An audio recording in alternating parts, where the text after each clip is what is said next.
우리 요즘 중국 베이징에서 동계올림픽이 한참입니다.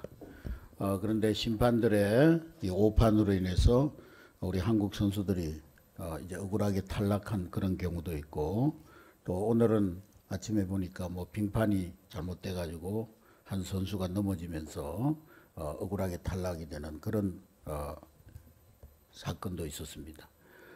이러한 일들로 인해서 우리 국민들 가운데 반중 감정이 고조되고 있다고도 합니다.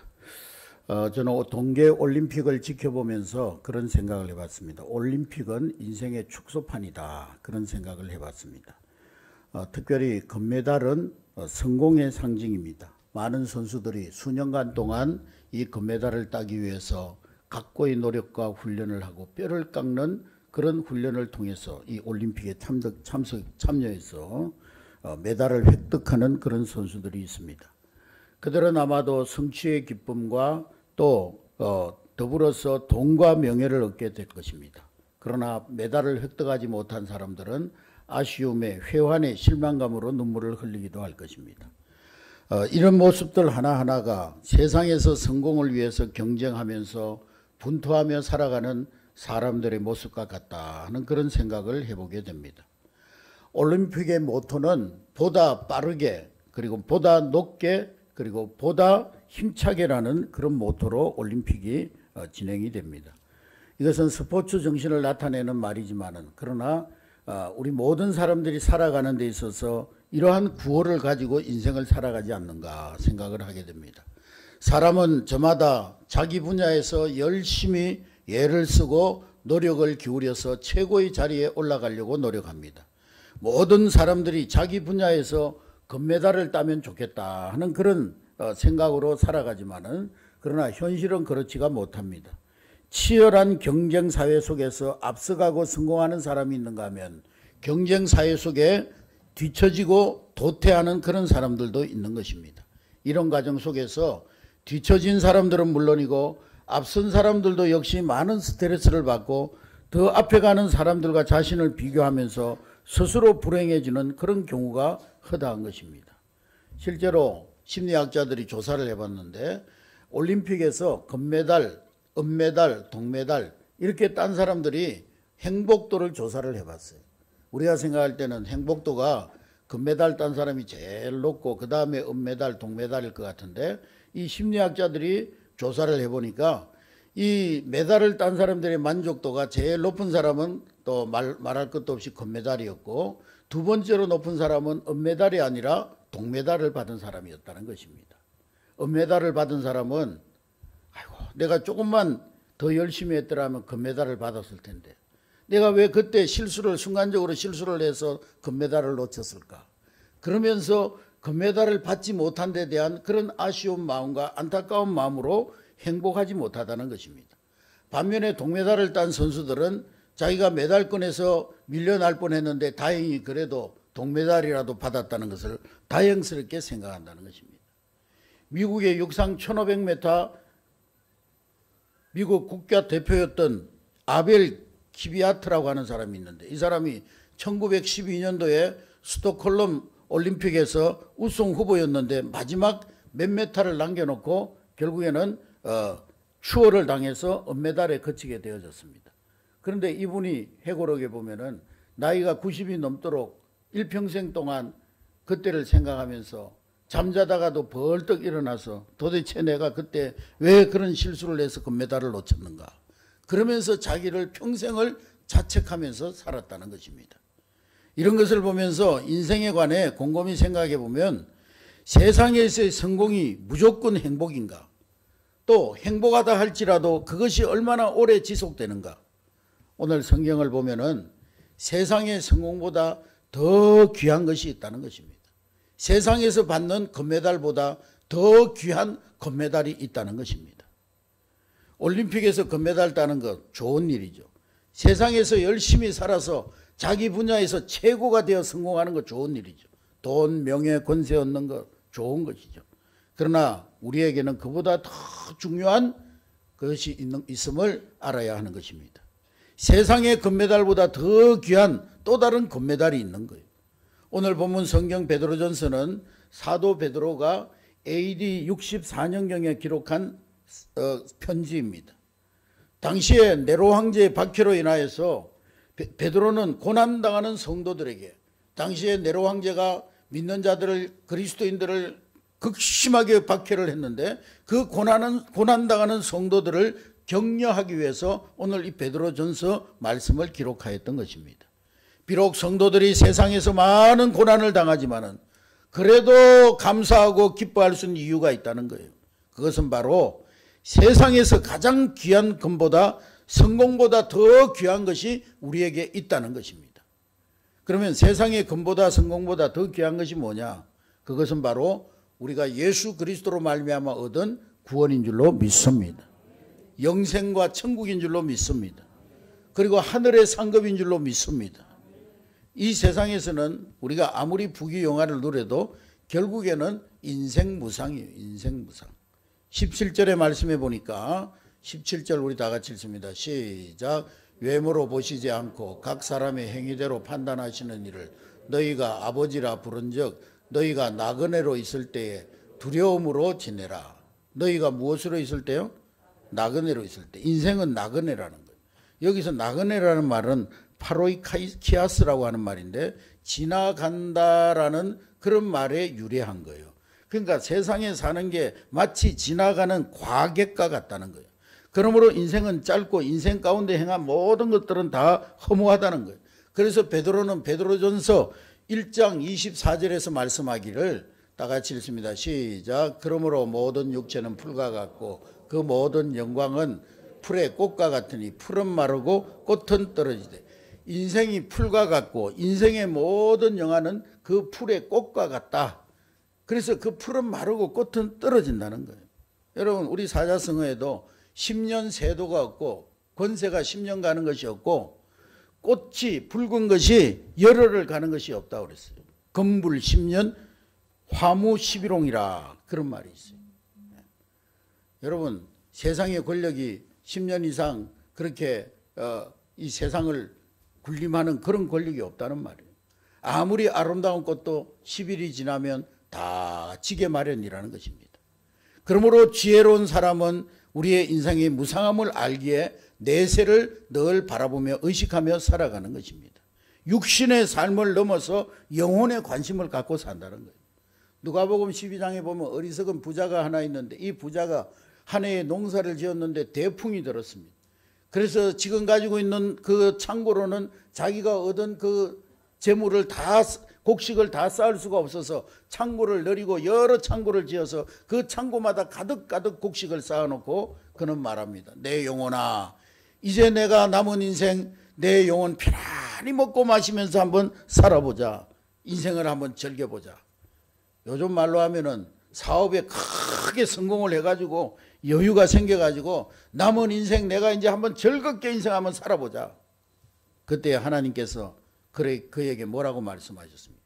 누가복음 12장 20절 말씀해 보니까 다 같이 읽습니다. 시작. 하나님은 이르시되 어리석은 자여 오늘 밤에 내 영혼을 도로 찾으리니 그러면 네 준비한 것이 누구의 것이 되겠느냐 하시니니.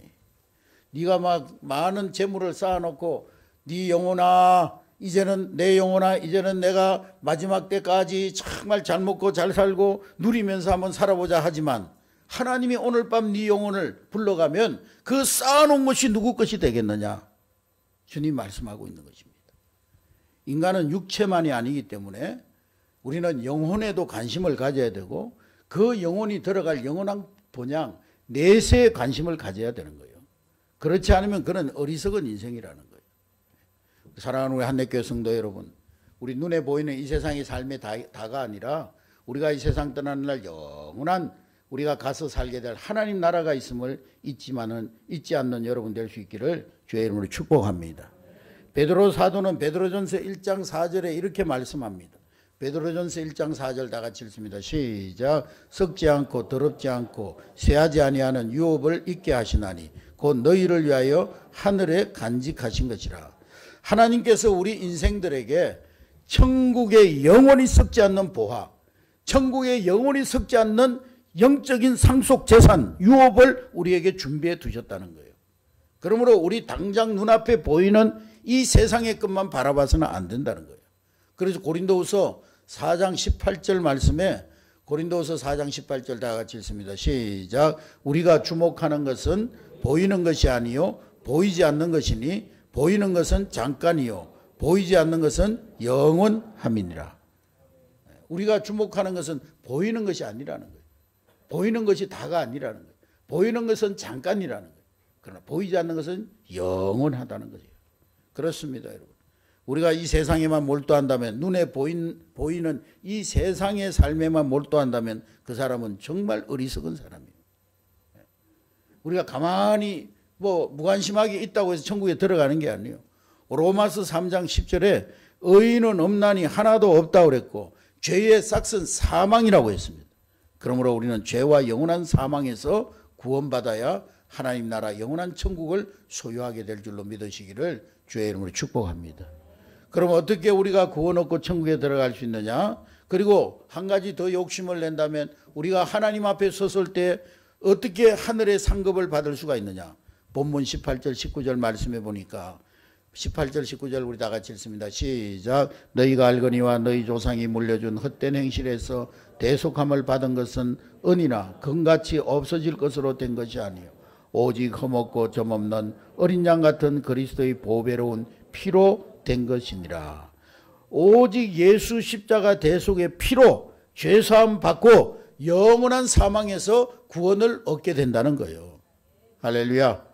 금이나 은 같은 세상에서 아무리 귀한 것을 얻었다 할지라도 그것으로 구원받지 못한다는 거예요. 세상에서 아무리 힘있는 권력을 얻었다 할지라도, 권세를 얻었다 할지라도, 인기를 얻었다 할지라도 그것으로 구원받지 못한다는 거예요.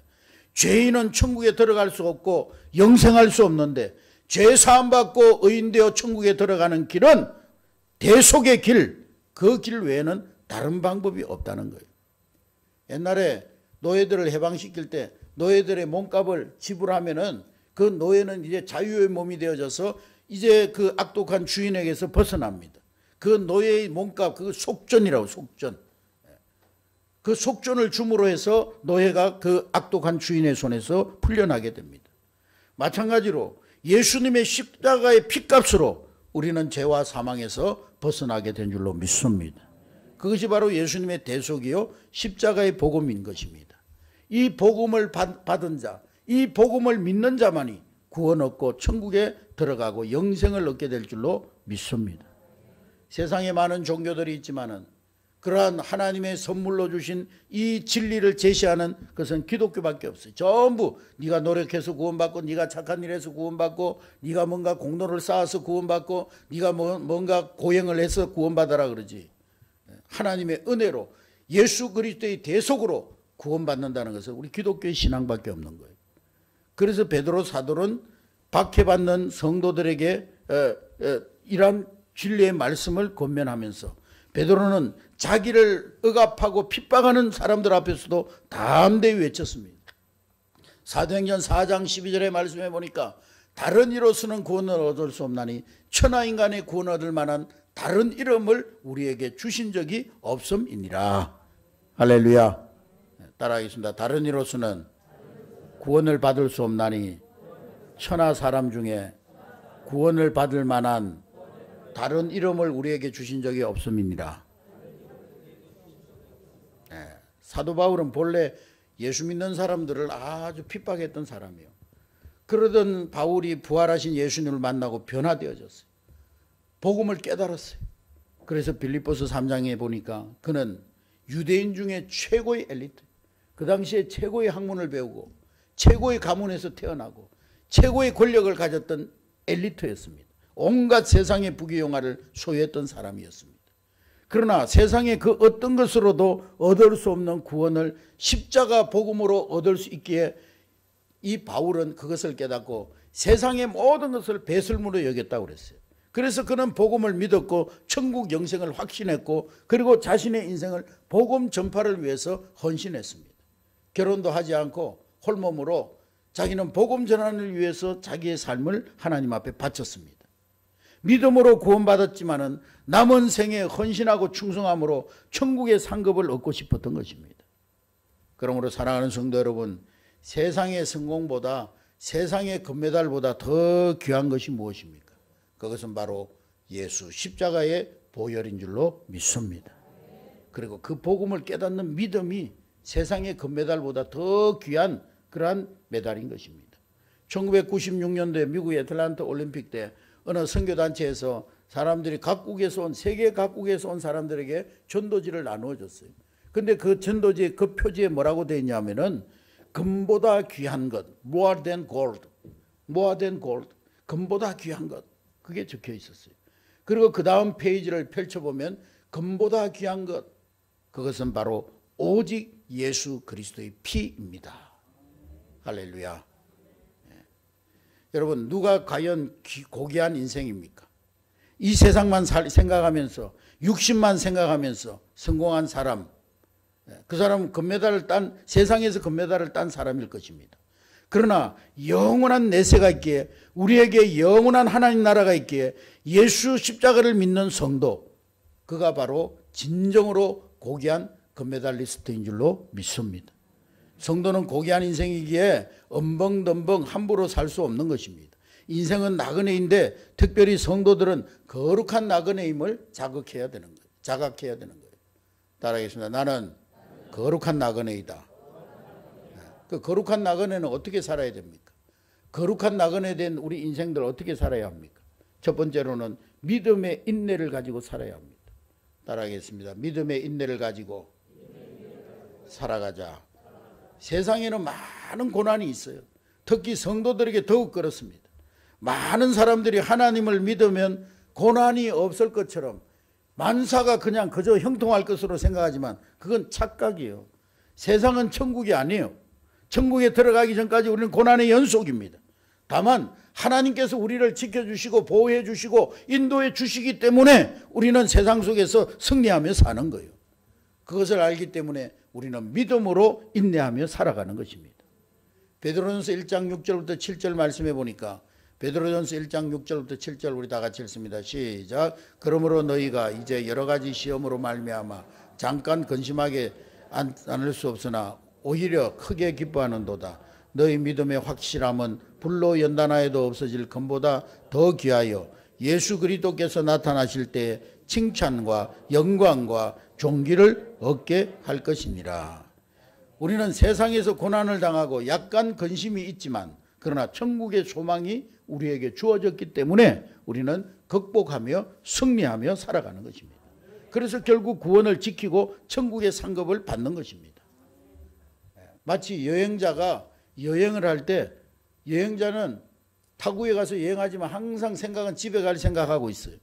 때때로 여행이 힘들고 어려워도 집에 갈 생각 때문에 주저앉지 않습니다. 중간에 포기하지 않습니다. 기어코 자기의 집으로 향합니다. 마침내 집으로 도착하는 거예요. 신앙생활은 바로 그와 같은 거예요. 우리는 기어코 천국에 들어가야 되는 것입니다. 중간에 탈락하거나 주저앉아서는 안 되는 것입니다. 고난이 와도 믿음을 지키며 나아가야 되는 것입니다. 아무쪼록 우리 한내교회 속한 모든 성도들이 다 세상에서 때때로 이런저런 고난이 오고 어려움이 오고 힘든 일이 있어도 믿음의 인내로 승리하는 여러분 될 수 있기를 주의 이름으로 축복합니다. 예수 믿지 않고 천국을 소망하지 않는 사람은 별 생각 없이 흥청망청 즐기면서 살아갑니다. 여러분 세상 사람들은요 전부 돈 벌어서 먹고 싸고 몸에다 치장하고 뭐 처바르고 그걸로 다 모든 물질을 다 허비해버려요. 이 세상이 다니까 이 세상에서 먹고 싸고 그냥 몸에다 치장하고 그걸로 다 인생을 허비해버려요. 악한 원수 마귀는 사람들의 정신을 혼미케 해서 사람들이 세상에 흠뻑 빠지게 하고 세상에 중독되게 하고 그래서 세상에서 무엇을 먹을까 무엇을 입을까 무엇을 마실까 거기에 몰두하다가 결국에는 먹고 싸고 하다가 그냥 멸망하게 만드는 거예요. 어떤 사람은 돈에 중독되고 어떤 사람은 권력에 중독되고 어떤 사람은 쾌락에 중독되고 어떤 사람은 어떤 외적인 것에 중독되고 이산이라는 드라마 옛날에 했던데요. 거기 보면은 정조대왕 이야기가 나오는데 옹주의 아들 정후금이가 세도를 부리다가 투옥이 됩니다.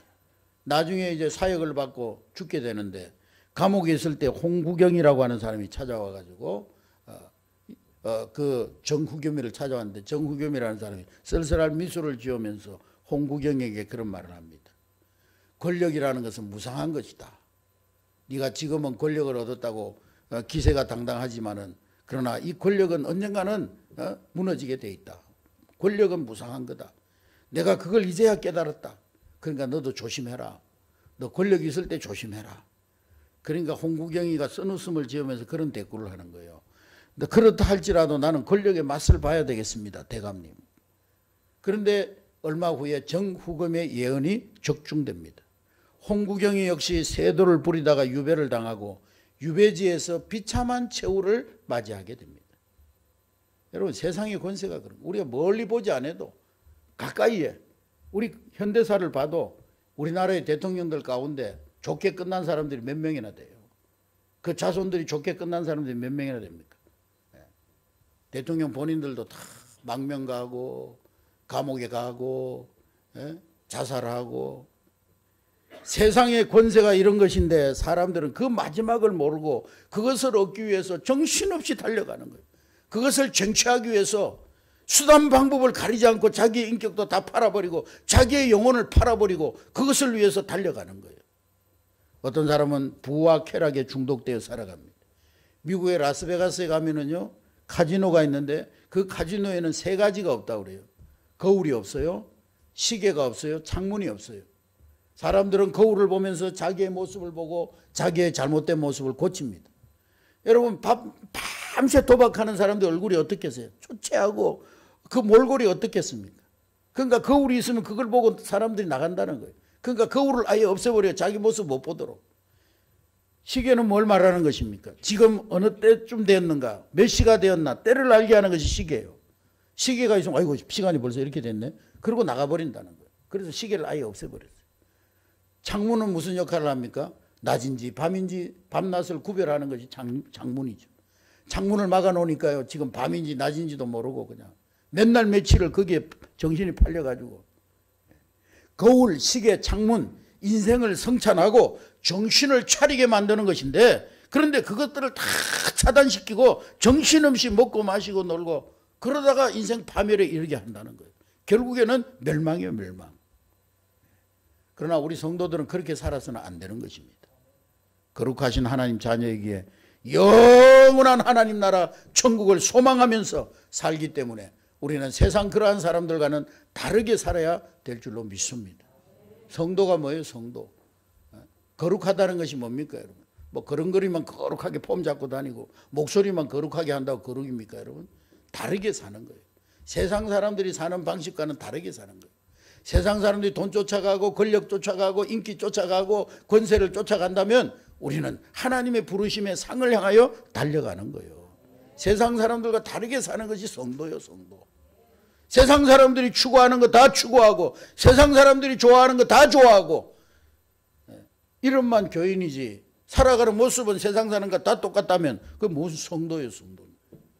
그래서 오늘 베드로는 13절부터 15절 말씀해 보니까 13절 15절 다 같이 했습니다. 시작. 그러므로 너희 마음의 허리를 동이고 건신하여 예수 그리스도께서 나타나실 때 너희에게 가져다 주실 은혜를 온전히 바랄지어다. 너희가 순종하는 자식처럼 전에 알지 못할 때 따르던 너희 사욕을 본받지 마. 오직 너희를 부르신 거룩한 이처럼 너희 모든 행실에서 거룩한 자가 되라. 정신을 차리고 건신하라는 거예요. 하나님의 순종하는 자녀로서 구별된 삶을 살으라는 거예요. 그리고 베드로전서 2장 11절 말씀해 보니까 베드로전서 2장 11절 시작. 사랑하는 자들아 그리움과 나그네 같은 너희를 권하노니 영혼을 거스려 싸우는 육체의 정욕을 제어하라. 또 베드로전서 4장 3절 시작. 너희가 음란과 정욕과 술취함과 방탕과 향락과 무법한 우상숭배를 하여 이방인의 뜻을 따라 행한 것은 지나간 때로 족하도다. 하나님도 모르고 천국도 모르고 살던 쾌락에 빠져 살던 세상에 중독되어 방탕하게 살던 그 시간들이 얼마나 아까운 시간이었느냐. 이제는 지나간 시간으로 족하게 여기고 이제는 거룩한 삶을 살아가라는 거예요. 할렐루야. 여러분 정말로 여러분들이 예수 그리스도로 거듭나면 이런 생각이 들어요. 야, 진작에 내가 예수 믿고 진작에 내가 그런 세상에 잘못된 삶을 살아갔던 것 정리하고 하나님 앞에 바르게 살아야 됐을 걸. 지나간 시간들이 아까운 거예요. 그러므로 더 이상 후회하지 않도록 남은 날을 계수하면서 하나님 앞에 구별된 자로 승리하며 살아가는 저와 여러분 될 수 있기를 주의 이름으로 축복합니다. 17절 한번 보겠습니다. 17절 시작. 외모로 보시지 않고 각 사람의 행위대로 판단하시는 이를 너희가 아버지라 부른 적 너희가 나그네로 있을 때를 두려움으로 지내라. 자, 인생을 마친 후에는 반드시 하나님의 심판이 있다는 거예요. 심판이. 그걸 의식하면서 조심하면서 최선을 다하라는 거예요. 여러분, 우리는 청지기입니다. 청지기는 스튜어드스라고 해요. 스튜어드스. 스튜어드. 소유주가 아니라 관리인입니다. 관리인. 비행기 승무원을 스튜어디스라고 하잖아요. 승무원은 비행기 주인이 아니에요. 그 비행기가 운행하는 동안에 관리하는 관리인에 불과한 거예요. 우리 인생이 그렇다는 거예요. 목욕탕에 가보면은요, 남자 목욕탕에는 이 타올이 잘 안 없어지는데 여자들 목욕탕에는 타올이 많이 없어진다고 그러더라고요. 타올 가져가서 뭐 하는지 모르겠지만. 그래가지고 그 목욕탕 타올에 어떤 목욕탕에 가보면 그렇게 적어놨어요. 이 수건은 사용 후 반납하고 가시기 바랍니다. 목욕탕 외에 다른 곳에 있는 것은 도난품입니다. 그거 이제 다른 곳에 있으면 도둑질 해가지고 온 거라는 거지. 그게 적혀 있는 거예요. 그걸 보면서 참, 이 목욕탕 타올을 뭐 하려고 몸 닦고 했던 걸 집으로 가져갈까. 그런 생각을 하면서요. 아, 그렇구나. 이 타올도 결국에는 사용하고 반납해야 되는 것이구나. 그런데 사실 인생 자체가 반납용이 아니냐. 그런 생각.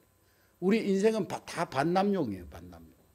하나님이 주신 것 가지고 이 세상에 살다가 결국에 하나님 부르시면은요, 다 반납하고 가야 되는 거예요. 할렐루야. 반납하기 싫은가 보네요. 아멘 안 하고. 다 반납하기 싫어도 반납하고 가야 돼요. 예? 알렉산더 대왕이요, 천하를 다 정복하고 나서 젊은 나이에 35 젊은 나이에 죽으면서 신하들에게 그랬다는 거예요. 내 장례식 할 때 관에다가 구멍을 4개 내가지고 양손 양발 다 밖으로 나오게 해가지고 관을 들고 나가면서 세상 사람들에게 내가 세상의 모든 권력을 다 가졌지만 갈 때는 결국에는 빈손으로 간다. 공수래 공수고다. 인생은 빈손으로 가는 것이다. 그걸 좀 교훈으로 남겨라. 유언을 남겼다는 거예요. 여러분, 언젠가는 우리가 다 반납하고 하나님 앞에 가야 돼요. 인생은 반납용이에요. 반납용.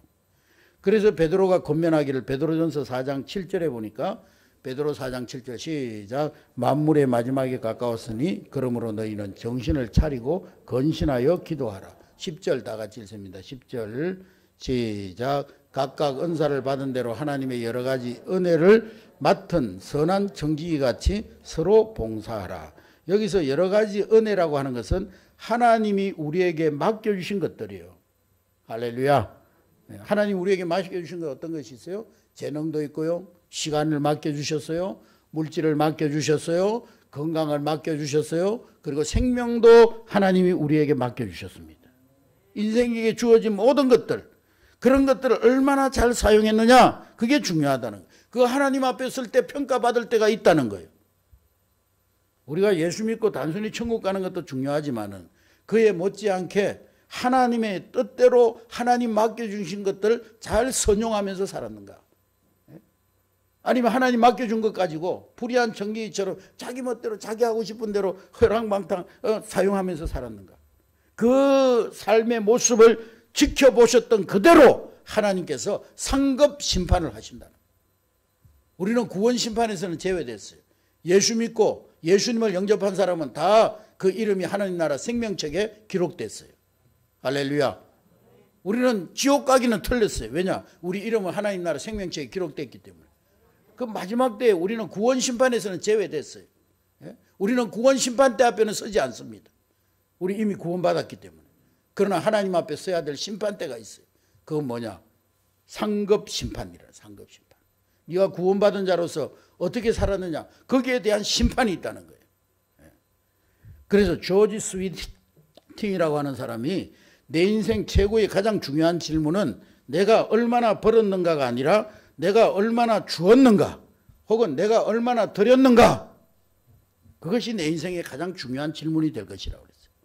윌리엄 제임스는 우리는 죽은 후에도 그 가치가 지속될 수 있는 일에 우리의 일생을 투자해야 한다 그랬어요. 모든 시간, 모든 물질, 모든 건강을 그냥 먹고 싸는 일에 다 허비해버리고 이웃을 위해서 뭘 주고 내가 하나님 나라 복음을 위해서 하나님의 교회를 위해서 하나님의 선한 사업을 위해서 하나님의 천국 복음을 전가하는 일을 위해서 얼마나 투자하고 살았는가 이 말이에요. 다 먹고 마시고 싸고 그걸로 다 처바르고 다 치장하고 그걸로 다 허비하고 말았지. 하나님 앞에 설 때 부끄러울 수밖에 없는 거예요. 아무쪼록 오늘 이 말씀을 명심하고 남은 생에 선한 청지기로 살아감으로써 하나님 앞에 칭찬받고 하나님 앞에 설 때 금메달 받는 신앙의 금메달리스트들이 될 수 있기를 주의 이름으로 축복합니다. 구원과 상급은 모든 성도들이 균등하게 주어진 기회입니다.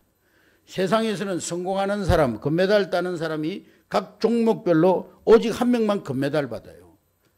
보통 사람들은 뭐 생각조차 못해요. 언감생심 뭐 금메달을 생각하겠어요. 그러나 신앙의 금메달은 다릅니다. 하나님의 인생평가 방식은 세상의 인생평가 방식과 전혀 다른 거예요. 세상의 인생평가 방법은 상대평가예요. 전부 시험 보고 뭐 이렇게 비교하고 남하고 비교해가지고 더 잘하는 사람 이렇게 금메달 주지만 하나님은 절대평가예요. 절대평가. 세상에서는 사람들 줄 세워놓고 등수를 매기고 1등, 2등, 3등, 4등 이게 상대평가예요. 그러나 금메달 딴 사람들 열광하지만은 거기에서 탈락한 사람들 눈물을 흘리잖아요.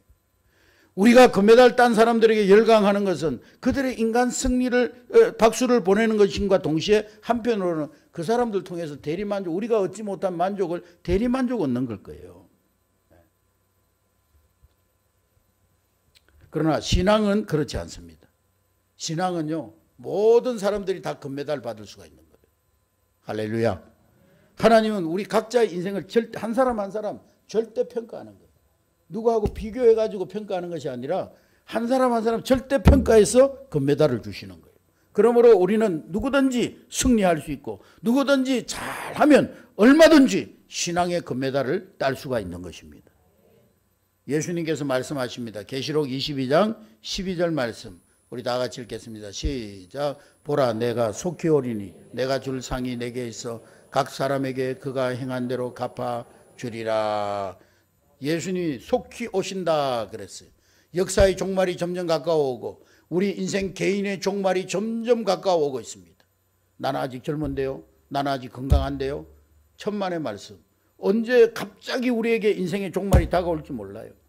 우리 형님도 42살밖에 안 됐는데 뭐 대학 교수도 하고 기술사, 건축 기술사도 하고 막 건물도 어마어마하게 짓고 막 돈도 어마어마하게 버는데 자는데 하나님 갑자기 오라 그러니까 42살 되니까 9살에 꼼짝 못하고 가더라고요. 나는 아직 멀었는데요. 나는 아직 젊은데요. 천만의 말씀. 우리 인생의 마지막이 점점 우리에게 다가오고 있어요. 젊다고 건강하다고 방심할 수 없어요. 여러분 천국에서 주님 만날 그날을 생각하면서 언제나 우리의 신앙의 금메달을 받기 위해서 매진하는 여러분 될 수 있기를 주의 이름으로 축복합니다. 빌립보서 3장 13절 14절의 사도 바울의 고백이 우리의 고백이 될 수 있기를 주의 이름으로 축복합니다. 이 말씀 읽고 말씀 마치겠습니다. 시작. 형제들아 나는 아직 내가 잡은 줄로 여기지 아니하고 오직 한 일 즉 뒤에 있는 것은 잊어버리고 앞에 있는 것을 잡으려고 표대를 향하여 그리스도 예수 안에서 하나님이 위에서 부르신 부르심의 상을 위하여 달려가노라. 인생의 결성점을 향해서 천국의 시상대를 향하여서 매진하는 거예요. 매진. 저와 여러분들도 단 한 번뿐인 인생, 그래서 일생이라고 그러잖아요. 여러 번 주어진 인생이 아니고 단 한 번 주어진 인생이기 때문에 일생이라고 그래요. 이 일생 세상에서 성공하든지 성공하지 못하든지 적어도 신앙에 관한 한 주님 앞에 설 때에 당당히 금메달을 따는 그런 복된 인생, 존귀한 인생이 될 수 있기를 주님의 이름으로 축복합니다.